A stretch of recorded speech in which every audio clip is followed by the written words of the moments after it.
ಚಿಕ್ಕಬಳ್ಳಾಪುರದ ಗೌರಿಬಿದನೂರಿನಲ್ಲಿ ಮಿನಿ ವಿಧಾನಸೌಧ ಒಂದಿದೆ.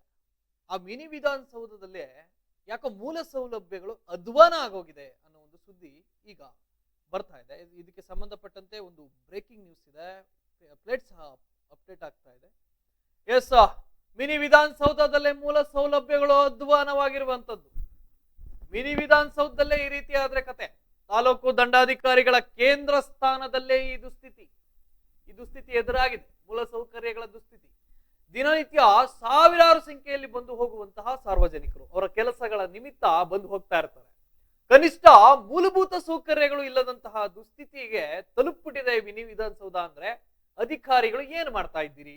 ಚಿಕ್ಕಬಳ್ಳಾಪುರ ಜಿಲ್ಲೆ ಗೌರಿಬಿದನೂರು ತಾಲೂಕಿನ ಮಿನಿ ವಿಧಾನಸೌಧ ಹೃದಯ ಭಾಗದಲ್ಲಿರುವಂತಹ ಶಕ್ತಿ ಸೌಧ ಅಂತಾನೆ ಹೇಳಬೇಕು. ಗಬ್ಬು ವಾಸನೆ ಬೀರ್ತಾ ಇದೆ ಕಚೇರಿಯ ಶೌಚಾಲಯ, ಜೊತೆಗೆ ಕುಡಿಯುವ ನೀರಿನ ಅಭಾವವೂ ಇದೆಯಂತೆ. ಇಷ್ಟೆಲ್ಲ ಸಮಸ್ಯೆ ಇದೆ. ಜೊತೆಗೆ ಕಚೇರಿಯ ಕಟ್ಟಡದ ಸುತ್ತಲೂ ಗಿಡಗೆಂಟೆಗಳು ಬೆಳೆದು ನಿಂತಿದ್ದಾವೆ. ನಿಮ್ಗೆ ದೃಶ್ಯಾವಳಿಯಲ್ಲಿ ತೋರಿಸಿದ್ರೆ ಗೊತ್ತಾಗುತ್ತೆ. ಎಲ್ಲೆಂದರಲ್ಲಿ ಮೂತ್ರ ವಿಸರ್ಜನೆ ಮಾಡ್ತಾರೆ ಸಾರ್ವಜನಿಕರು. ಅದಕ್ಕೂ ಕಾರಣ ಯಾರು? ಆಡಳಿತ ಅಧಿಕಾರಿಗಳು. ಅಲ್ಲಿರುವಂತಹ ಅಧಿಕಾರಿಗಳದ್ದೇ ಹಿಂಸೆ. ತಾಲೂಕು ಆಡಳಿತ ಸೌಧದ ಸುಮಾರು 38 ಲಕ್ಷ ಬಿಲ್ ಬಾಕಿ ಇದೆಯಂತೆ. ಇದರಲ್ಲಿ ಇದು ಬೇರೆ ಕಾಟ. 38 ಲಕ್ಷ ಬಿಲ್ ಬಾಕಿ ಉಳಿಸ್ಕೊಂಡಿದ್ದಾರೆ. ತಾಲೂಕು ಆಡಳಿತಕ್ಕೆ ಸಾರ್ವಜನಿಕರು ಇಡೀ ಶಾಪವನ್ನ ಹಾಕ್ತಾ ಇದ್ದಾರೆ. ಏನ್ ಮಾಡ್ತಾ ಇದ್ದೀರಿ? ಒಂದ್ ಕಡೆ ಮೂಲಭೂತ ಸೌಲಭ್ಯಗಳ ಸಮಸ್ಯೆ, ಮಿನಿ ವಿಧಾನಸೌಧದಲ್ಲೇ ಅಧ್ವಾನಗಳ ಸೌಲಭ್ಯ ಆಗೋಗಿದೆ. ಅಲ್ಲಿ ಅಧ್ವಾನ ಎದ್ದೋಗಿದೆ ಮಿನಿ ವಿಧಾನಸೌಧ. ತಾಲೂಕು ದಂಡಾಧಿಕಾರಿಗಳು, ತಹಸೀಲ್ದಾರ್ ಇರುವಂತಹ ಕೇಂದ್ರ ಕಚೇರಿ, ಅದು ಕೇಂದ್ರ ಸ್ಥಾನದಲ್ಲಿ ದುಸ್ಥಿತಿ ಆದ್ರೆ ಕತೆ ಏನು? ಆ ತಾಲೂಕಿನ ಸ್ಥಿತಿ ಏನು? ದಿನನಿತ್ಯ ಸಾವಿರಾರು ಸಂಖ್ಯೆಯಲ್ಲಿ ಜನ ಬಂದು ಹೋಗ್ತಾ ಇರ್ತಾರೆ ಅವರ ಕೆಲಸ ಕಾರ್ಯಗಳಿಗೋಸ್ಕರ. ಆದ್ರೂ ಸಹ ಇಲ್ಲ ಅಧಿಕಾರಿಗಳು. ಕನಿಷ್ಠ ಮೂಲಭೂತ ಸೌಕರ್ಯ ಕೊಡೋದ್ರಲ್ಲೂ ಹಿಂದೇಟ್ ಹಾಕಿದ್ರೆ ಏನು ಮಾಡ್ತಾ ಇದ್ದೀರಿ ಅಂತ ಅಲ್ಲಿನ ಅಧಿಕಾರಿಗಳ, ಮುಖ್ಯವಾಗಿ ತಹಸೀಲ್ದಾರ್ನು ಕೇಳಬೇಕಾಗುತ್ತೆ. ಏನು ಮಾಡ್ತಾ ಇದ್ದೀರಿ ನೀವು? ಗಬ್ಬು ವಾಸನೆ ಬೀರ್ತಾ ಇದೆ, ನೀರಿನ ಅಭಾವ ಉಂಟಾಗಿ ಗಬ್ಬು ವಾಸನೆ ಬೀರ್ತಾ ಇದೆ. ಅಲ್ಲಿ ಶೌಚಾಲಯ ಅದರ ನಿರ್ವಹಣೆ ಮಾಡ್ತಾ ಇಲ್ಲ. ನೀರಿದ್ರೆ ತಾನೇ ಶೌಚಾಲಯವನ್ನು ಸ್ವಚ್ಛವಾಗಿ ಇಡುವಂತ ಕೆಲಸ ಆಗುತ್ತೆ. ನೀರೇ ಇಲ್ಲ, ಗಬ್ಬು ವಾಸನೆ ಬೀರದೆ ಇನ್ನೇನು ಬೀರುತ್ತೆ ಅಂತ, ಪರಿಮಳನ ಬೀರುತ್ತೆ. ಅಲ್ಲಿ ಸ್ಯಾಂಡಲ್ ವಾಸನೆನ ಬರುತ್ತೆ. ತಾಲೂಕು ಆಡಳಿತಕ್ಕೆ ಸಾರ್ವಜನಿಕರು ಇಡೀ ಶಾಪ, ಆಕ್ರೋಶ ಹೇಳ್ಬೇಕು ಅಂತಾನೆ ಗೊತ್ತಾಗ್ತಾ ಇಲ್ಲ. ಇಂಥ ಭವ್ಯವಾದ ಕಟ್ಟಡ, ನೀವು ದೃಶ್ಯಾವಳಿಯಲ್ಲಿ ತೋರಿಸ್ತಾ ಇದೀವಿ ನೋಡಿ, ತಾಲೂಕು ವಿಧಾನಸೌಧ ಅಂತ ದೊಡ್ಡದಾಗಿ ಬೋರ್ಡ್ ಹಾಕಿದ್ದಾರೆ. ಹಂಗೆ ಜರುಗಿಸ್ತೀವಿ ವಿಜುವಲ್ಸ್ ನೋಡಿ ಯಾವ ರೀತಿ ಇದೆ ಅಲ್ಲಿ ಸ್ಥಿತಿ. ಎಲ್ಲೆಂದ್ರಲ್ಲಿ ಕಸ, ಎಲ್ಲೆಂದ್ರಲ್ಲಿ ಡಸ್ಟ್ ಬಿನ್ ಬಿದ್ದೋಗಿದೆ. ಏನವ್ರು ಮನೆ ಮುಂದೆನೂ ಹಾಕೊಳ್ಳಲ್ಲ ಕಸನ, ಅಷ್ಟು ಕೆಡ್ತಾಗಿ ಮುಂದೆ ಹಾಕೊಂಡು ಇಟ್ಕೊಂಡಿದ್ದಾರೆ. ಕುಡಿಯೋ ನೀರಂತೂ ಅದೇನು ಪಾನ್ ಪರ ಯಾವ್ದಾವ್ದೋ ಈ ಮಾದಕ ವಸ್ತುಗಳನ್ನೆಲ್ಲ ಬಳಸಿ ಉಗಿತಾರಲ್ಲ, ಆ ಪಾನ್ ಮಸಾಲಗಳ ಶೌಚಾಲಯ ಆಗೋಗಿದೆ ಇದು. ಆ ಫ್ಲಶ್ ನೋಡಿ, ಆ ಕಮೋಡ್ ನ ಫ್ಲಶ್ ಏನಿದೆ ಸಂಪೂರ್ಣ ಹಾಳಾಗೋಗಿದೆ. ಅದಕ್ಕೆ ನಾವೇ ಒಂದ್ ಬಿಂದಿಗೆ ನೀರ್ ಹಾಕೊಂಡು ಫ್ಲಶ್ ಮಾಡ್ಬೇಕು, ಆ ತರ ಅಧ್ವಾನ ಎದ್ದೋಗಿದೆ. ನೀರೇ ಇಲ್ಲ. ತಾಲೂಕು ಆಡಳಿತ ಸೌಧದಲ್ಲಿ ಬಿಟ್ರೆ 38 ಲಕ್ಷ ಬಿಲ್ ಬಾಕಿ ಬೇರೆ ಉಳಿಸ್ಕೊಂಡಿದಾರಂತೆ. ಅದಕ್ಕೆ ನೀರ್ ಕಟ್ ಮಾಡಿರ್ತಾರೆ. ಈ ರೇಂಜಿಗೆ ಬಿಲ್ ಅನ್ನ ಬಾಕಿ ಉಳಿಸ್ಕೊಂಡ್ರೆ. ಜೊತೆಗೆ ಈ ಕಟ್ಟಡದಲ್ಲಿ ಶಾಸಕರ ಕೊಠಡಿ ಇದೆಯಂತೆ, ಜೊತೆಗೆ ಪ್ರಾಧಿಕಾರದ ಅಧ್ಯಕ್ಷರ ಕೊಠಡಿನೂ ಇದೆಯಂತೆ. ಈ ರೀತಿಯಾದಂತಹ ದುಸ್ಥಿತಿ ಏಳಿಸೋದಿಕ್ಕೆ ಅಲ್ಲಿ ಶಾಸಕರ ಕೊಠಡಿ ಬೇರೆ ಇದೆ, ಜೊತೆಗೆ ಅಲ್ಲಿರುವಂತಹ ಪ್ರಾಧಿಕಾರದ ಅಧ್ಯಕ್ಷರು ಅವ್ರ ಕೊಠಡಿನೂ ಇದೆಯಂತೆ. ಯಾವ ಕೊಠಡಿ ಇದ್ರೆ ಏನಾಯ್ತು? ಅಲ್ಲಿ ಮುಖ್ಯವಾಗಿ ಮೂಲಭೂತ ಸಮಸ್ಯೆನೇ ಎದ್ದು ಕಾಣಿಸ್ತಾ ಇದೆಯಲ್ಲ. ಕಚೇರಿಯ ಶೌಚಾಲಯದಲ್ಲಿ ನೀರಿನ ಕೊರತೆ, ಗಬ್ಬು ವಾಸನೆ, ಕುಡಿಯೋ ನೀರಿನ ಅಭಾವ, ಎರಡ ಮೂತ್ರ ವಿಸರ್ಜನೆ ಮಾಡೋದ್ರಿಂದ ಅಲ್ಲಿ ಡೆಂಗ್ಯೂ ಸೊಳ್ಳೆಗಳ ಉಗಮ ಸ್ಥಾನ ಆಗೋಗಿದೆ. ಈಗ ಡೆಂಗ್ಯೂ ತಡೆಗಟ್ಟಕ್ಕೆ ದೊಡ್ಡದು ಇಷ್ಟಿಷ್ಟುದ್ದ ಲಿಸ್ಟ್ ಬರೀತಾರೆ, ಜಾಗೃತಿ ಮೂಡಿಸ್ತೀವಿ ಅಂತಾರೆ. ಇಲ್ಲಿ ನೋಡಿದ್ರೆ ಅದನ್ನ ತಡೆಗಟ್ಟದ ಮೂಲವಾಗಿ ಕಿತ್ತಾಕ್ಬೇಕು ಅನ್ನೋದು ಯಾರಿಗೂ ಸಹ ಗೊತ್ತಿಲ್ಲ. ಆ ರೀತಿಯ ಅವ್ಯವಸ್ಥೆ ತಲುಪೋಗಿದ್ರು ಸಹ ಅಲ್ಲಿನ ತಾಲೂಕು ಆಡಳಿತ, ಜಿಲ್ಲಾ ಆಡಳಿತ ಮೌನವಾಗಿದೆ ಯಾಕೆ? ಅದು ನಮ್ಮ ಪ್ರಶ್ನೆ ಆಗಿರುವಂಥದ್ದು. ಮೌನವಾಗಿದೆ ಯಾಕೆ? ಮೂಲಭೂತ ಸೌಕರ್ಯಗಳ ಕೊರತೆ, ಆ ಶೌಚಾಲಯದ ಸ್ಥಿತಿ, ಆಚೆ ಇರುವಂತಹ ಗಾರ್ಬೇಜ್, ಆ ಕಸ, ಇವೆಲ್ಲವನ್ನು ನೋಡ್ತಾ ಇದ್ರೆ ಈ ಸಂಪತ್ಗೆ ಇಷ್ಟು ಭವ್ಯವಾದ ಕಟ್ಟಡವನ್ನ ಕಟ್ಟಬೇಕಾಗಿತ್ತ? ತಾಲೂಕು ವಿಧಾನಸೌಧ ಅಂತ ದೊಡ್ಡದಾಗಿ ಬೋರ್ಡ್ ಹಾಕೊಂಡು ಕಟ್ಟಬೇಕಾಗಿತ್ತ? ಈ ಒಂದು ಕಾರ್ಯವೈಖರಿಗೆ ಇಷ್ಟು ದೊಡ್ಡ ಮಟ್ಟದ ಭವ್ಯ ಬಂಗಲೆ ತರ ಇರುವಂತಹ ವಿಧಾನಸೌಧ ಇದನ್ನ ಕಟ್ಟೋ ಅಗತ್ಯ ಏನಿತ್ತು ಹಾಗಾದ್ರೆ? ಎಲ್ಲೆಂದ್ರಲ್ಲಿ ಮೂತ್ರ ವಿಸರ್ಜನೆ ಮಾಡ್ತಾರೆ, ಎಲ್ಲೆಂದ್ರಲ್ಲಿ ಕಸ ಬಿಸಾಕ್ತಾರೆ, ಅವ್ರಿಗೆ ಇಷ್ಟ ಬಂದಂಗೆ ನಡ್ಕಂತ ಇದ್ದಾರೆ. ಅದಕ್ಕೊಂದು ಅರ್ಥ ಬೇಡವಾ? ಮಿನಿ ವಿಧಾನಸೌಧ ಅಂದ್ರೆ ಹೇಗಿರ್ಬೇಕು? ಮಿನಿ ವಿಧಾನಸೌಧ ಅದು ಶಕ್ತಿ ಕೇಂದ್ರ ಇದ್ದಂಗೆ ಇಡೀ ತಾಲೂಕಿಗೆ. ಪ್ರತಿಯೊಂದು ತಾಲೂಕುಗಳಲ್ಲಿ ಯಾಕೆ ನಿರ್ಮಾಣ ಮಾಡಿರ್ತಾರೆ ಅಂದ್ರೆ ಇದೇ ಉದ್ದೇಶಕ್ಕೆ. ಆಯಾ ತಾಲೂಕು ಘಟ್ಟದಲ್ಲಿ ಯಾವ್ಯಾವ ಗ್ರಾಮೀಣ ಭಾಗಗಳು ಬರ್ತವೆ, ಅದರ ವ್ಯಾಪ್ತಿಯಲ್ಲಿ ಯಾವ್ದಾವ್ದು ಬರ್ತವೆ, ಅದರ ಮುಖ್ಯವಾದ ಕಾರ್ಯ ಕೇಂದ್ರವೇ ಇದಾಗಿರುತ್ತೆ. ಆದ್ರೆ ಅಂತ ಕೇಂದ್ರದಲ್ಲಿ ಇಂಥ ದುಸ್ಥಿತಿ ಬಂದ್ರೆ ಇನ್ನು ಆ ವ್ಯಾಪ್ತಿಯಲ್ಲಿ ಬರುವಂತಹ ಹಳ್ಳಿಗಳಾಗಿರ್ಬೋದು, ಪಟ್ಟಣಗಳಾಗಿರ್ಬೋದು, ಆ ಒಂದು ಸ್ಥಿತಿ ಚಿತ್ರಣ ಹೇಗಿದೆ ಅನ್ನೋದೇ ಊಹೆ ಮಾಡ್ಕೊಳಕ್ ಆಗ್ತಾ ಇಲ್ಲ. ಮೊದಲನೇದಾಗಿ ಶಕ್ತಿ ಕೇಂದ್ರದಲ್ಲಿ ಈ ರೀತಿ ಇದೆ, ಇನ್ನು ಅಲ್ಲಿನ ಸ್ಥಿತಿ ದುಸ್ಥಿತಿ ಆಗೋಗಿರುತ್ತೆ. ತಹಸೀಲ್ದಾರರು ಇದನ್ನ ತುಂಬಾ ಗಂಭೀರವಾಗಿ ಪರಿಗಣಿಸಬೇಕು. ಹಾಗೆ ಜಿಲ್ಲಾಧಿಕಾರಿಗಳು ಸಹ ಇದನ್ನ ಗಮನಿಸಬೇಕಾಗ್ತದೆ. ಚಿಕ್ಕಬಳ್ಳಾಪುರ ಜಿಲ್ಲಾಧಿಕಾರಿಗಳು ಇದನ್ನ ಗಮನಿಸಬೇಕು. ಗೌರಿಬಿದನೂರು ತಾಲೂಕಿನ ತಹಸೀಲ್ದಾರ್ ಅವರು ಇದನ್ನು ಗಮನಿಸಬೇಕು. ಯಾಕಂದ್ರೆ ನೀವು ಕಚೇರಿಯನ್ನು ಇಟ್ಕೊಂಡಿರುವಂತಹ ಸ್ಥಾನದಲ್ಲೇ ಇಂಥ ಅವ್ಯವಸ್ಥೆ ಬಂದೋಗಿದೆ. ಇದರಿಂದ ನೀವು ನೋಡ್ಕೊಳ್ಳೋದಕ್ಕೆ ಆಗಲ್ಲ. ಡಾಕ್ಟರ್ NH ಪ್ರಾಧಿಕಾರದ ಅಧ್ಯಕ್ಷರ ಕೊಠಡಿ ಇದೆ, ಶಾಸಕರ ಕೊಠಡಿ ಇದೆ, ಸರ್ಕಾರಿ ಕಚೇರಿಗಳ ಸಮುಚ್ಚಯ ಇದೆ, ಏನೇನಿಲ್ಲ ಇಲ್ಲಿ ಎಲ್ಲ ಇದೆ. ಆದ್ರೆ ಮೂಲಭೂತ ಸೌಲಭ್ಯವೇ ಇಲ್ಲ. ಮೂಲಭೂತ ಸೌಲಭ್ಯ ಅದೇ ಎದ್ದು ಕಾಣ್ತಾ ಇದೆ. ಕೊರತೆ ಆಗಿರುವಂತದ್ದು ಇಲ್ಲಿ ನೀರು ಬರ್ತಾ ಇಲ್ಲ, ಬಾಕಿ ಅವ್ರಿಗೆ ಕೊಡಲ್ಲ. 38 ಲಕ್ಷ ನೀರ್ ಯಾಕೆ ಬಿಡ್ತಾರೆ ಸ್ವಾಮಿ? ಮೊದ್ಲು ಬಿಲ್ ಕಟ್ಟಿ ಅಂತಾರೆ. ನೀರಿಲ್ಲ ಅಂದ್ರೆ ಏನಾಗುತ್ತೆ? ಹೌದು, ಅದನ್ನ ನೀರಿಲ್ಲ ಅಂದ್ರೆ ಶೌಚಾಲಯ ಹಾಳಾಗೋಗುತ್ತೆ, ಬೆದ್ನಾರುತ್ತೆ. ಹೆಂಗಿದ್ರೆ ಬರ್ತಾ ಇದೆ, ಅಲ್ಲೊಂಚೂರು ಕಸ ಬಿಸಾಕಂತ ಕಸ ಒಬ್ಬ ಅಲ್ಲಿ ಬಿಸಾಕ್ತಾ ಅಂದ್ರೆ ಅದೇ ದೊಡ್ಡ ಮಟ್ಟದಲ್ಲಿ ಕಸವನ್ನ ಬಿಸಾಕೋ ರೀತಿ ಆಗುತ್ತೆ, ತಿಪ್ಪೆ ಗುಂಡಿ ಆಗುತ್ತೆ. ಇನ್ನೇನಾಗಬೇಕು? ಎಲ್ಲ ರೀತಿಯಾಗಿ ಮುಗಿಸಿದಿರಲ್ಲ. ಮೂಲಭೂತ ಸೌಕರ್ಯಗಳ ಕೊರತೆಯಿಂದನೇ ತುಂಬಿ ತುಳುಕ್ತಾ ಇದೆ. ಇನ್ನೇನಾಗಬೇಕಾಗಿತ್ತಲ್ಲಿ?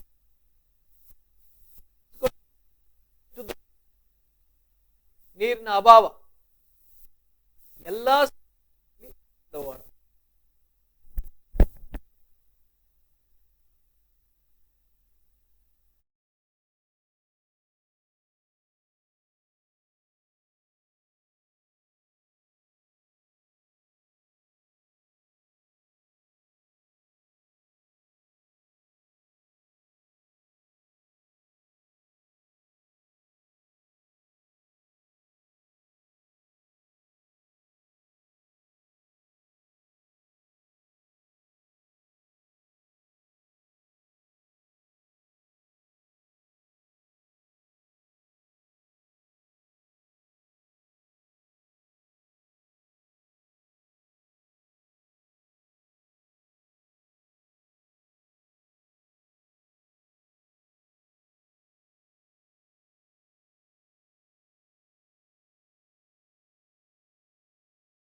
ಸಿಸಿ ಕ್ಯಾಮ್ರಾ ಕೆಟ್ಟೋಗಿದೆಯಪ್ಪ, ಕೆಲಸ ಮಾಡ್ತಾ ಇಲ್ಲ.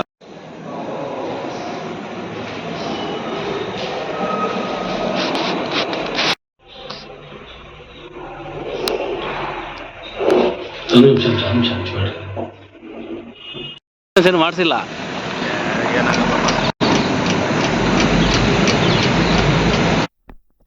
ಎಸ್, ಚಿಕ್ಕಬಳ್ಳಾಪುರದ ಗೌರಿಬಿದನೂರು ತಾಲೂಕಿನ ಮಿನಿ ವಿಧಾನಸೌಧದ ಕತೆ ಹೇಳ್ತೀರ್ದು. ಒಂದಲ್ಲ ಎರಡಲ್ಲ, ಸಾಲು ಸಾಲು ಸೌಕರ್ಯಗಳ ಕೊರತೆ ಇದೆ. ಮೂಲಭೂತ ಸೌಕರ್ಯಗಳೇ ಇಲ್ಲ. ಒಂದ್ ಕಡೆ ನೀರಿನ ಅಭಾವ, ಒಂದ್ ಕಡೆ ಗಿಡ ಗಂಟಿಗಳು ಬೆಳೆದು ನಿಂತಿದ್ದಾವೆ, ಒಂದ್ ಕಡೆ ಕಸ ಬಿದ್ದು ಚೆಲ್ಲಾಡ್ತಾ ಇದೆ ಎಲ್ಲಂದ್ರಲ್ಲಿ. ಆ ಶೌಚಾಲಯದ ಕಡೆ ಮೂಗು ಸರ ಹಾಕದ ಓಡಾಡೋದಕ್ಕೆಲ್ಲ ಇರ್ಲಿ, ಮೂಗಿಟ್ಟು ಮಾತಾಡಕ್ಕಾಗಲ್ಲ, ಅಷ್ಟು ಕೆಟ್ಟದಾಗಿದೆ ಅಲ್ಲಿನ ಪರಿಸ್ಥಿತಿ. ಎಸ್, ಇದಕ್ಕೆ ಸಂಬಂಧಪಟ್ಟಂತೆ ನಮ್ಮ ವರದಿಗಾರ ಕೃಷ್ಣಮೂರ್ತಿ ಅವರು ದೂರವಾಣಿ ಸಂಪರ್ಕದಲ್ಲಿದ್ದಾರೆ. ಅವ್ರನ್ನ ಮಾತನಾಡಿಸುವಂತ ಕೆಲಸವನ್ನು ಮಾಡೋಣ. ಕೃಷ್ಣಮೂರ್ತಿ ಅವರೇ, ಸರ್, ಗೌರಿಬಿದನೂರು ತಾಲೂಕಿನ ಮಿನಿ ವಿಧಾನಸೌಧಕ್ಕೆ ಇಂಥದೊಂದು ದುಸ್ಥಿತಿ ಬಂದು ನಿಂತ್ಬಿಟ್ಟಿದೆಯಲ್ಲ, ಅಲ್ಲಿನ ಪರಿಸ್ಥಿತಿ ಹೇಗಿದೆ ಅಂತ?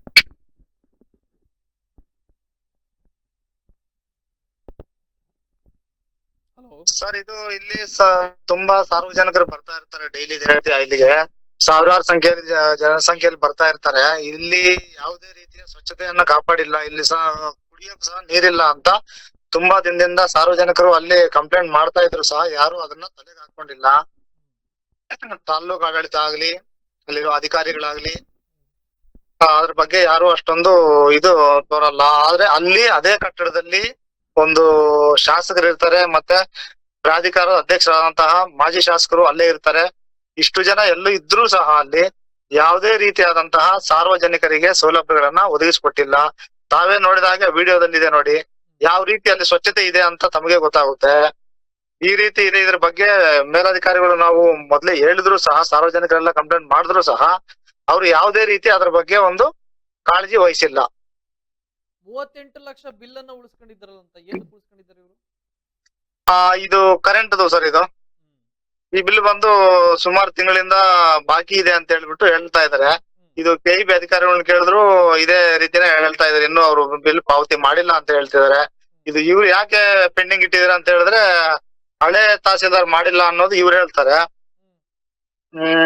ಅದು ಯಾಕೆ ಈ ರೀತಿ ಮಾಡ್ತಾವ್ರೆ ಅನ್ನೋದು ಅದು ಅವ್ರಿಗೆ ಗೊತ್ತಾಗ್ಬೇಕು ಸರ್. ಅದು ಮಾಡಿಲ್ಲ ಅಂದ್ರೆ ಹಳೆ ತಹಸೀಲ್ದಾರ್ ಏನಾರು ಅವ್ರ ಜೇಬ್ಗೆ ಹಾಕೊಂಡು ಹೋಗಿದ್ರ 38 ಲಕ್ಷನ? ಗೊತ್ತಿಲ್ಲ ಸರ್ ಆ ವಿಚಾರ. ಇವ್ರು ಹೇಳಿದ್ರೆ ನಾವ್ ಇನ್ನೂ ಹೊಸದಾಗಿ ಚಾರ್ಜ್ ತಗೊಂಡಿದೀವಿ, ನಾವ್ ಇನ್ನೂ ಹೊಸದಾಗಿ ಬಂದಿದೀವಿ ಅಂತ ಹೇಳ್ತಾ ಇದ್ರು. ಇವ್ರು ಬಂದು ಒಂದು 15-20 ದಿನ ಆಯ್ತು. ಹೊಸ ಅರವಿಂದ್ ಸರ್ ಅಂತ ಇವರು ಚಾರ್ಜ್ ತಗೊಂಡು ಅರವಿಂದ್ ಅವರು, ಅದು ಓಲ್ಡ್ ಬಿಲ್ ಪೆಂಡಿಂಗ್ ಇದೆ ಅನ್ನೋ ಮಾತು ಇವ್ರು ಹೇಳ್ತಾರೆ.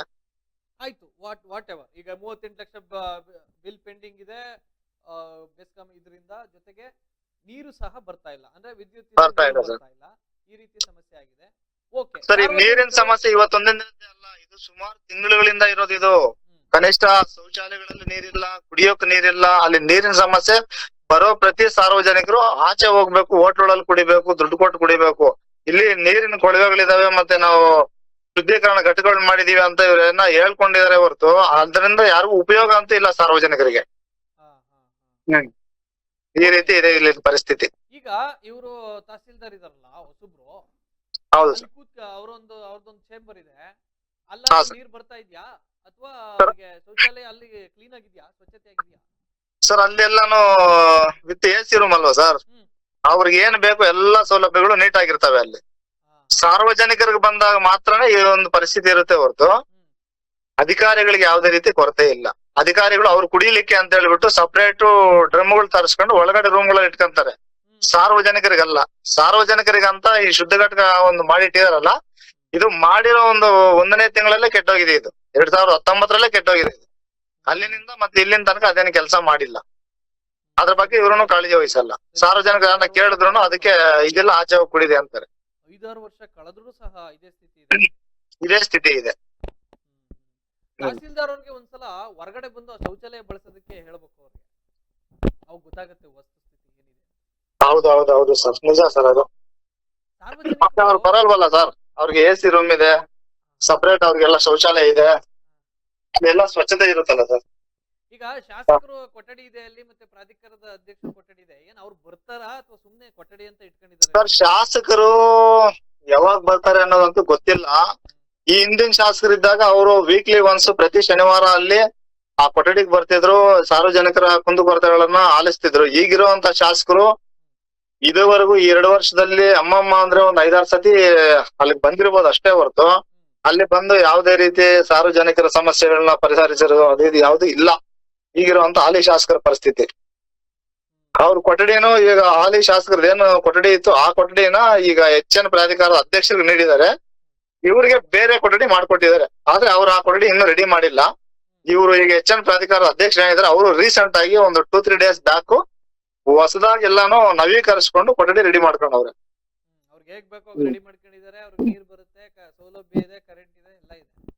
ಹೌದು, ಹವಾನಿಯಂತ್ರಿತ ಕೊಠಡಿ, ಹೌದು, ಸುಸಜ್ಜಿತವಾಗಿದೆ.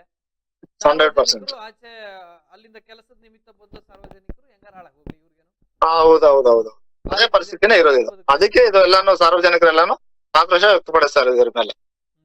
ಆಮೇಲೆ ನಮ್ಮ ಹೌದು. ರೈತ ಪರ ಸಂಘಟನೆಗಳು ಸುಮ್ಮನಿರೋದೇ ಹೆಚ್ಚು. ಯಾಕಂದ್ರೆ ಬಂದು ಪ್ರತಿಭಟನೆ ಮಾಡ್ಬೇಕು ತಹಸೀಲ್ದಾರ್ ಕಚೇರಿ ಮುಂದೆ, ಬಿಡಬಾರ್ದು. ಮಾಡ್ಬೇಕು, ನಿಜ ನಿಜ ಮಾಡ್ಬೇಕು. ಅವರು ಇದ್ರ ಬಗ್ಗೆ ಎಲ್ಲಾ ಮೊದ್ಲೇ ಎಲ್ಲಾ ಕ್ವಶನ್ ಮಾಡವ್ರೆ. ಈಗ ಮಾಡ್ತೀವಿ ನಾಳೆ ಮಾಡ್ತೀವಿ ಅನ್ನೋದ್ರಲ್ಲಿ ತಳ್ಕೊಂಡು ಹೋಗಿದ್ದಾರೆ.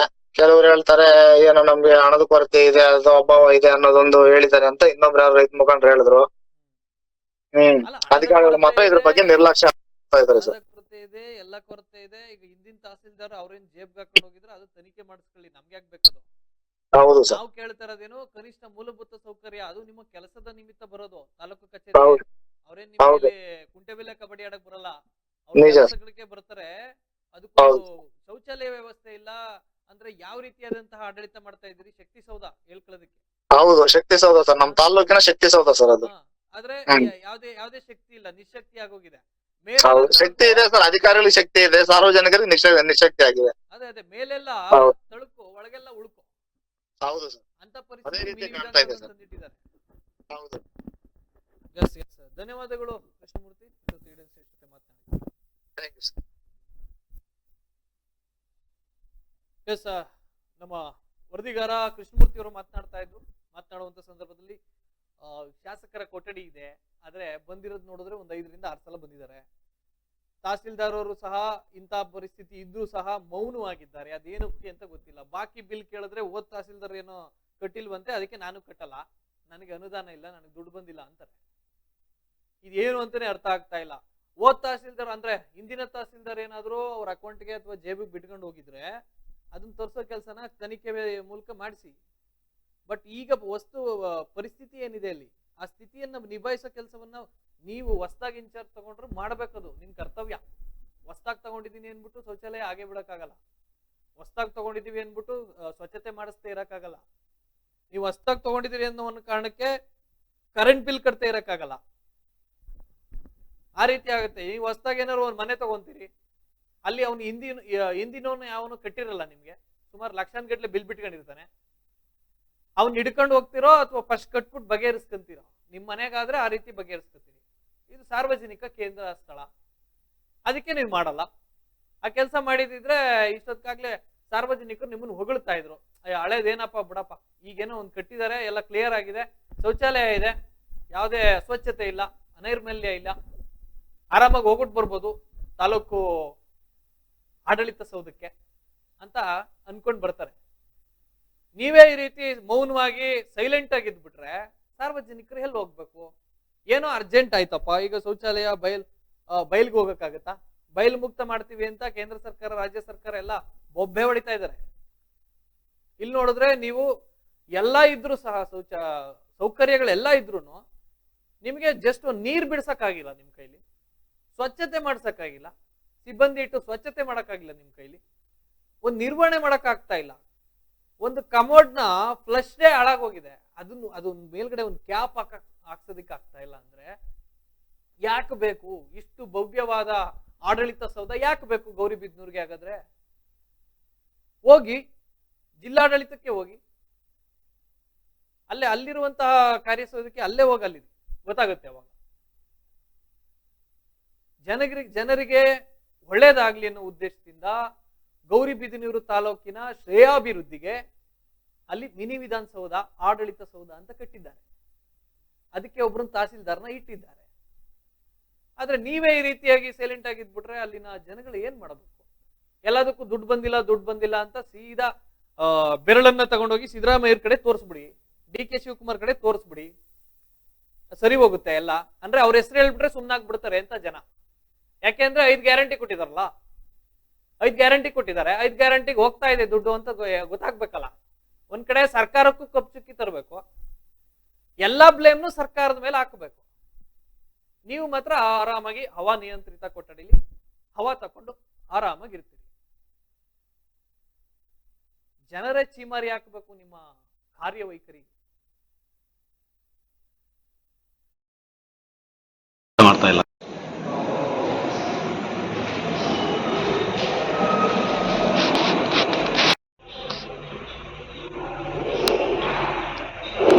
ಒಂದು ನಿಮಿಷ ಏನು ಮಾಡಿಸಿಲ್ಲ.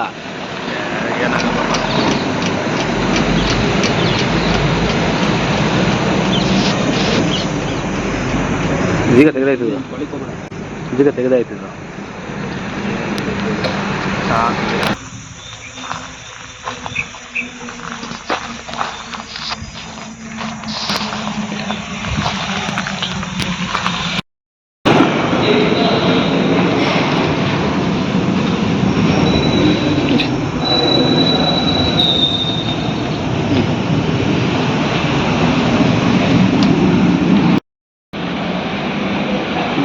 ಇಂಚಿತ ಮಾಡ್ತಾರೆ.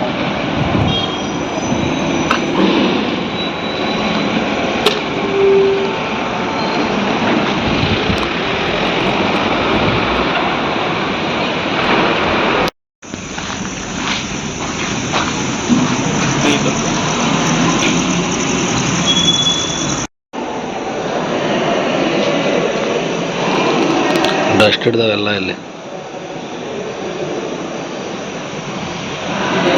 ಬ್ಯಾಗ್ ಸುಮ್ಮನೆ ಭಾರ ಹಾಕಬಾರ್ದು ಅನ್ಸುತ್ತೆ. ಸಿಸಿ ಕ್ಯಾಮ್ರಾ ಕೆಟ್ಟೋಗಿದೆಯಪ್ಪ, ಕೆಲಸ ಮಾಡ್ತಾ ಇಲ್ಲ.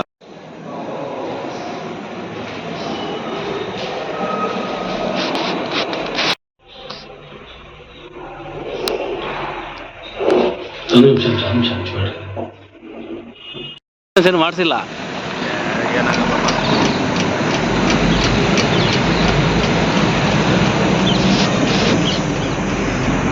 ಇದೀಗ ತೆಗೆದಾಯ್ತು, ಇದೀಗ ತೆಗೆದಾಯ್ತು.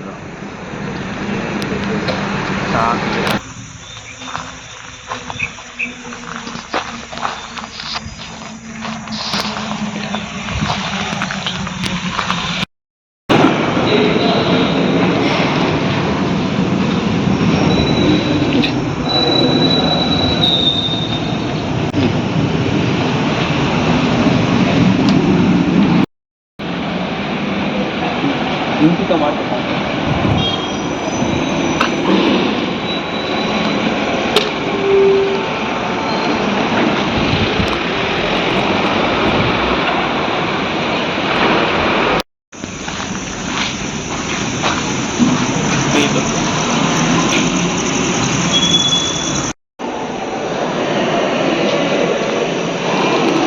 ಡಸ್ಟ್ ಹಿಡ್ದಾವೆಲ್ಲ ಇಲ್ಲಿ. ಬ್ಯಾಗ್ ಸುಮ್ಮನೆ ಭಾರ ಹಾಕಬಾರ್ದು ಅನ್ಸುತ್ತೆ. ಸಿಸಿ ಕ್ಯಾಮ್ರಾ ಕೆಟ್ಟೋಗಿದೆಯಪ್ಪ, ಕೆಲಸ ಮಾಡ್ತಾ ಇಲ್ಲ.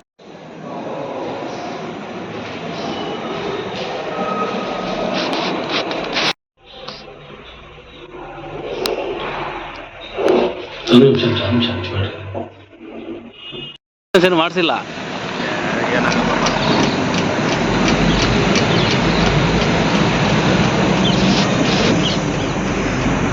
ಇದೀಗ ತೆಗೆದಾಯ್ತು, ಇದೀಗ ತೆಗೆದಾಯ್ತು.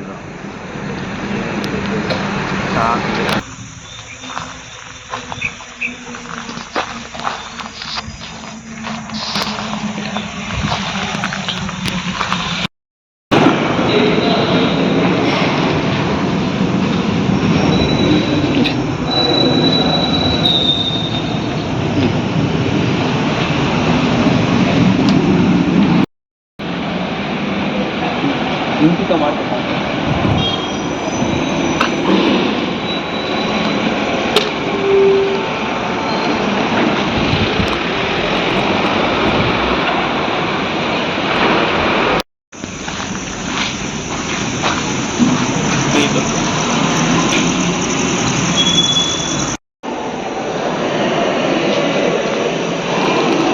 ಡಸ್ಟ್ ಹಿಡ್ದಾವೆಲ್ಲ ಇಲ್ಲಿ. ಬ್ಯಾಗ್ ಸುಮ್ಮನೆ ಭಾರ ಹಾಕಬಾರ್ದು ಅನ್ಸುತ್ತೆ. ಸಿಸಿ ಕ್ಯಾಮ್ರಾ ಕೆಟ್ಟೋಗಿದೆಯಪ್ಪ, ಕೆಲಸ ಮಾಡ್ತಾ ಇಲ್ಲ.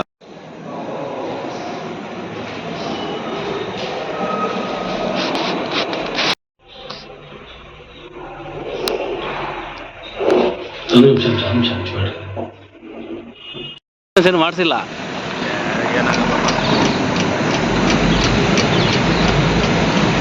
ಎಸ್ ಐಡೆನ್ಸ್ ನ್ಯೂಸ್ ಮೂಲಕ ತಹಸೀಲ್ದಾರ್ ಹಾಗೆ ನಮ್ಮ ಅಲ್ಲಿನ RTI ಕಾರ್ಯಕರ್ತನ ಸಂಪರ್ಕ ಮಾಡುವಂತ ಕೆಲಸ ಮಾಡಿದ್ವಿ. ಬಟ್ ಸಂಪರ್ಕಕ್ಕೆ ಸಿಗಲಿಲ್ಲ. ಅರೆ ತಹಸೀಲ್ದಾರ್ ಅವರು ಏನಕ್ಕೆ ಸಂಪರ್ಕಕ್ಕೆ ಸಿಗಲಿಲ್ಲ ಅಂದ್ರೆ ಮೇ ಬಿ ಅವರು ಸಹ ಒಂದು ಟೈಮಿಂಗ್ ಇಟ್ಕೊಂಡ್ಬಿಟ್ಟಿರ್ಬೇಕು, ಅದೇ ಟೈಮಿಂಗ್ ಅಲ್ಲಿ ಕಾಲ್ಸ್ ಅನ್ನ ಎತ್ತಬೇಕು ಅಂತ. ಸೊ ಹಾಗಾಗಿ ಅವರು ಮನೆಗೂ ಹೋಗಿರ್ಬೋದು ಅಥವಾ ಕಚೇರಿಲೂ ಇರ್ಬೋದು, ಗೊತ್ತಿಲ್ಲ, ಅಥವಾ ಒಂದು ಏನಾದ್ರೂ ಕಾಲ್ ಮಾಡಿದ್ರೆ ಸಭೆಗೆ ಬೆಲ್ ಇದ್ದೀನಿ ಅಂತ ಹೇಳ್ಕೋಬಹುದು. ಆದ್ರೆ ಏನಾದ್ರೂ ಒಂದು ಕಾಲ್ ಬರ್ತಾ ಇದೆ ಅಂದ್ರೆ ಅದನ್ನ ರೆಸ್ಪಾನ್ಸ್ ಆಗಿ ಎತ್ತಬೇಕು. ಯಾಕಂದ್ರೆ ಸಾರ್ವಜನಿಕರು ಏನೋ ಒಂದು ಇಂಪಾರ್ಟೆಂಟ್ ವಿಚಾರವನ್ನ ಮಾತಾಡ್ಬೇಕಾಗಿರುತ್ತೆ, ಅದಕ್ಕಾಗಿ ಕಾಲ್ ಮಾಡ್ತಾ ಇರ್ತಾರೆ. ನಾವು ಈ ಕಮ್ಮಿ ಅಂದ್ರೂ 3-4 ಸಲ ಕಾಲ್ ಮಾಡಿದೀವಿ ಅವ್ರಿಗೆ, ಆದ್ರೆ ಯಾವುದೇ ರೆಸ್ಪಾನ್ಸ್ ಅನ್ನ ಮಾಡ್ತಾ ಇಲ್ಲ, ಅಂದ್ರೆ ಕಾಲ್ ತೆಗೆಯುವಂತ ಕೆಲಸವನ್ನ ಮಾಡ್ತಾ ಇಲ್ಲ. ಇದೇನ್ ಹೇಳುತ್ತೆ? ಅವರ ಕಾರ್ಯವೈಖರಿ. ಏನೋ ಎಮರ್ಜೆನ್ಸಿ ಇತ್ತು, ಸಾರ್ವಜನಿಕರಿಗೆ ಏನೋ ತೊಂದರೆ ಆಯ್ತು, ಅಲ್ಲಿ ಇಮಿಡಿಯೇಟ್ ಆಗಿ ಯಾವ್ದೋ ಒಂದು ವ್ಯಾಜ್ಯ ಆಯ್ತು, ಏನೋ ಮಾತಾಡ್ಬೇಕು ಅವ್ರ ಹತ್ರ, ಹಂಗಾರೆ ಯಾರಿಗೆ ಕಾಲ್ ಮಾಡ್ಬೇಕು? ಇವ್ರೇನಾದ್ರೂ PA ಇಟ್ಕೊಂಡಿದಾರ? ಅವ್ರಿಗೆ ಕಾಲ್ ಮಾಡ್ಬೇಕಷ್ಟೇ, ಮಾಡಂಗಿದ್ರೆ. ಈ ರೀತಿಯಾದಂತಹ ನಿರ್ಲಕ್ಷ್ಯತನದಿಂದನೇ ಈಗ ಆ ಮಿನಿ ವಿಧಾನಸೌಧ ಆ ಒಂದು ಸ್ಥಿತಿಯಲ್ಲಿ ಇರುವಂಥದ್ದು. ಗೌರಿಬಿದನೂರು ತಾಲೂಕಿನ ಮಿನಿ ವಿಧಾನಸೌಧದ ಸ್ಥಿತಿ ತಹಸೀಲ್ದಾರರ ಮೂಲಕ ನಮಗೆ ಗೊತ್ತಾಗ್ತಾ ಇದೆ. ಒಂದ್ ಕಡೆ ಬಾಕಿ ಬಿಲ್ಲು, ಒಂದ್ ಕಡೆ ಶೌಚಾಲಯ ನಿರ್ವಹಣೆ ಕೊರತೆ, ಒಂದ್ ಕಡೆ ಗಿಡ ಗೆಂಟಿಗಳು ಬೆಳೆದ್ ನಿಂತಿದ್ದಾವೆ, ಸ್ವಚ್ಛತೆ ಇಲ್ಲ. ಅದರಿಂದಾನೇ ಒಂದಿಷ್ಟು ಡೆಂಗ್ಯೂ ಹರಡುವಂತ ಭೀತಿ ಇದೆ, ಸಾಂಕ್ರಾಮಿಕ ರೋಗಗಳು ಹರಡುವಂತ ಭೀತಿ ಹೆಚ್ಚಾಗಿದೆ. ಎಲ್ಲೆಂದರಲ್ಲಿ ಗಾರ್ಬೇಜ್ ಬಿಸಾಕ್ತಾ ಇದ್ದಾರೆ, ಅದನ್ನು ಕೇಳೋರ್ ಗತಿ ಇಲ್ಲ. ಅಥವಾ ಅಲ್ಲಿ ಇರುವಂತಹ ಗಾರ್ಬೇಜ್ ಎಲ್ಲ ಅದೇ ಆಡಳಿತ ಸೌಧದ, ಅದು ಸಹ ಗೊತ್ತಾಗ್ತಾ ಇಲ್ಲ. ಅದಕ್ಕೊಂದು ಬೆಂಕಿ ಬೇರೆ ಹಾಕುವಂತ ಕೆಲಸವನ್ನು ಮಾಡಿದ್ದಾರೆ. ಅದನ್ನ ಮುಚ್ಚಾಕ್ಬೇಕು ಅಂತ ಬೆಂಕಿ ಬೇರೆ ಹಾಕಿದ್ದಾರೆ ಅಲ್ಲಿ, ಅದು ಹೆಂಗೋ ಸುಟ್ಟೋಗ್ಬಿಡ್ಲಿ, ಸುಮ್ಮನೆ ಗಾರ್ಬೇಜ್ ಕಾಣಿಸುತ್ತೆ, ಆ ಕೆಲಸನೂ ಅಲ್ಲಿ ಮಾಡಿದ್ದಾರೆ. ದೃಶ್ಯಾವಳಿ ನಿಮ್ಗೆ ಈ ಕಡೆ ತೋರಿಸ್ತಾ ಇದ್ದೀವಿ. ಮೂಲಭೂತ ಸೌಕರ್ಯಗಳ ಕೊರತೆ, ನೀರು ಬರ್ತಾ ಇಲ್ಲ. ಏನಾದ್ರೂ ಎಮರ್ಜೆನ್ಸಿ ಏನೋ ಒಂದು ಆಯ್ತು, ಹೋಗ್ಬೇಕು ನಾವು ಅರ್ಜೆಂಟು, ಏನ್ ಮಾಡ್ಬೇಕಾಗಾದ್ರೆ ನಮ್ನೇನಾದ್ರೂ ಆ ರೀತಿಯಾಗಿ ಏನಾದ್ರು ಸಮಸ್ಯೆ ಆಯ್ತು ಅಂದ್ರೆ ನಾವು ತಹಸೀಲ್ದಾರ್ ಕಚೇರಿ ಒಳಗಡೆ ಇದೆಯಲ್ಲ ಹವಾನಿಯಂತ್ರಿತ ಕೊಠಡಿ, ಅದಕ್ಕೂ ಬೀಗ ಹೊಡೆದೇ ಹೋಗ್ತೀವಿ, ನಮಗೇನು ಭಯ ಇಲ್ಲ. ಅರೆ ಏನು ಸಾರ್ವಜನಿಕರು ಹೋದ್ರೆ ಅವ್ರನ್ನ ಸಾರ್ವಜನಿಕರನ್ನ ಹತ್ರಕ್ಕೆ ಸೇರ್ಸೋದಿಕ್ಕೆ ನೀವು ಹಂಗ್ ನೋಡ್ತೀರಿ, ಇನ್ನ ನಿಮ್ಮ ಶೌಚಾಲಯ ಬಳಸಿ ಅಂತ ಹೇಳ್ತೀರಾ? ಸಾಧ್ಯವೇ ಇಲ್ಲ, ಸಾಧ್ಯವೇ ಇಲ್ಲ. ಸುಪ್ರೀಂ ಇಂದಾನೇ ಒಂದು ಆದೇಶ ಇದೆ, ಯಾವುದೇ ಹೋಟೆಲ್ಗಳು ಎಮರ್ಜೆನ್ಸಿ ಇದ್ದಾಗ ಹಾಸ್ಪಿಟಲ್ಸು, ಹೋಟೆಲ್ಗಳು ಇವನ್ನ ಬಳಸ್ಕೋಬೇಕು ಅಂತಿದೆ. ನಿಮ್ಮ ಆಡಳಿತ ಸೌಧದಲ್ಲಿ ಸರ್ಕಾರದ ಆದೇಶಗಳನ್ನೇ ನೀವು ಪಾಲಿಸ್ತಾ ಇಲ್ಲ ಅಂದ್ರೆ ನೀವು ಯಾವ ರೀತಿಯ ಕೆಲಸಗಳನ್ನ ಮಾಡ್ತಾ ಇದ್ದೀರಿ? ಹಾಗಾದ್ರೆ ನಿಜವಾಗ್ಲೂ ಅಲ್ಲಿನ ಸಾರ್ವಜನಿಕರು ಸುಮ್ಮನೆ ಇದ್ದಾರೆ ಅಂದ್ರೆ ಅವ್ರು ಹೇಳುವಂತ ಸಬೂಬು ಕುಂಟು ನೆಪಗಳನ್ನ ಕೇಳ್ಕೊಂಡು ಸುಮ್ಮನೆ ಇದ್ದಾರೆ. ಸುಮ್ಮನೆ ಇರಬಾರ್ದು, ಮುತ್ತಿಗೆ ಹಾಕಬೇಕು. ಮುತ್ತಿಗೆ ಹಾಕಿ ಬದಲು ಆ ಸಮಸ್ಯೆಗಳನ್ನ ಬಗೆಹರಿಸೋ ಕೆಲಸವನ್ನ ಮಾಡಬೇಕು. ಆ ನಿಟ್ಟಿನಲ್ಲಿ ಯಾವ ಕೆಲಸ ಆಗ್ತಾ ಇಲ್ಲ, ಇವ್ರು ಮಾಡ್ತಾ ಇಲ್ಲ. ಒಬ್ರ ಮೇಲೆ ಒಬ್ರು ಸಮಸ್ಯೆಗಳನ್ನ ಹೇಳ್ಕೊಂಡು ಅವ್ರ ಮೇಲೆ ಗೂಬೆ ಕೂರಿಸ್ಕೊಂಡು ಕೆಲಸವನ್ನ ಇಷ್ಟ ಅಲ್ಲಿ ನಡೀತಾ ಇರುವಂಥದ್ದು. ಅದು ಬಿಟ್ರೆ ಇನ್ ಯಾವ ಕೆಲಸನೂ ಸಹ ಆಗ್ತಾ ಇಲ್ಲ. ಈಡೆನ್ಸ್ ನ್ಯೂಸ್ ಮೂಲಕ ಪದೇ ಪದೇ ಸುದ್ದಿಯನ್ನ ಮಾಡ್ತಾನೆ ಇರ್ತೀವಿ, ಯಾಕಂದ್ರೆ ಅಲ್ಲಿ ಸಮಸ್ಯೆ ಬಗೆಹರಿಯುವವರೆಗೂ ಈಡೆನ್ಸ್ ನ್ಯೂಸ್ ಕ್ಯಾಮ್ರಾ ಅಲ್ಲಿ ಕ್ಲಿಕ್ ಮಾಡ್ತಾನೆ ಇರುತ್ತೆ, ರೆಕಾರ್ಡ್ ಮಾಡ್ತಾನೆ ಇರುತ್ತೆ. ಮೂಲಭೂತ ಸೌಕರ್ಯಗಳು ಸರಿ ಹೋಗಬೇಕು, ಅಸ್ವಚ್ಛತೆ ಸ್ವಚ್ಛ ಆಗಬೇಕು, ಅನೈರ್ಮಲ್ಯ ನೈರ್ಮಲ್ಯವಾಗಿರ್ಬೇಕಲ್ಲಿ, ಶೌಚಾಲಯ ನಿರ್ವಹಣೆ ಕರೆಕ್ಟ್ ಆಗಿರ್ಬೇಕು. ಅಲ್ಲಿವರೆಗೂ ನಾವು ಸುದ್ದಿ ಮಾಡ್ತಾನೆ ಇರ್ತೀವಿ, ಸರಿ ಹೋಗುವವರೆಗೂ ಸಹ ಸುದ್ದಿ ಮಾಡ್ತಾನೆ ಇರ್ತೀವಿ. ಇದು ತಹಸೀಲ್ದಾರ್ ಅವರ ಗಮನಕ್ಕೆ ಹೋಗಬೇಕು. ಆ ನಿಟ್ಟಿನಲ್ಲೇ ಈಗ ಈ ಸುದ್ದಿಯನ್ನ ಮಾಡ್ತಾ ಇದ್ದೀವಿ. ಮುಂದಿನ ದಿನಗಳಲ್ಲಿ ಮತ್ತೆ ಅದೇ ಯಥಾಸ್ಥಿತಿ ಇತ್ತು ಅಂದ್ರೆ ನಾವು ಮತ್ತೆ ಅದನ್ನ ಸುದ್ದಿ ಮಾಡಬೇಕಾಗುತ್ತೆ. DC ಅವರ ಗಮನಕ್ಕೂ ಸಹ ತಗೊಂಡು ಬರೋ ಕೆಲಸವನ್ನು ಸಹ ಮಾಡ್ತೀವಿ.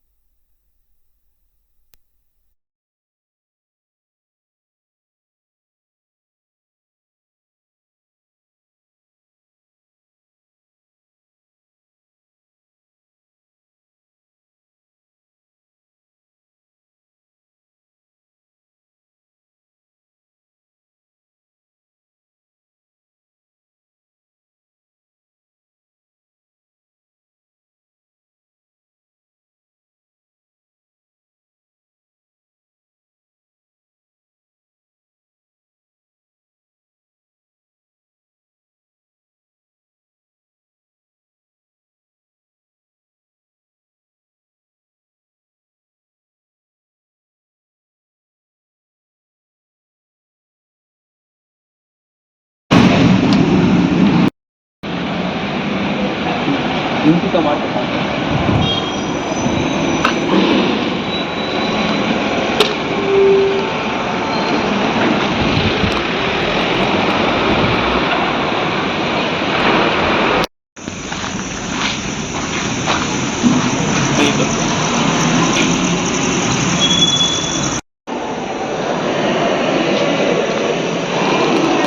ಡಸ್ಟ್ ಹಿಡ್ದಾವೆಲ್ಲ ಇಲ್ಲಿ. ಬ್ಯಾಗ್ ಸುಮ್ಮನೆ ಭಾರ ಹಾಕಬಾರ್ದು ಅನ್ಸುತ್ತೆ. ಸಿ ಸಿ ಕ್ಯಾಮ್ರಾ ಕೆಟ್ಟೋಗಿದೆಯಪ್ಪ, ಕೆಲಸ ಮಾಡ್ತಾ ಇಲ್ಲ.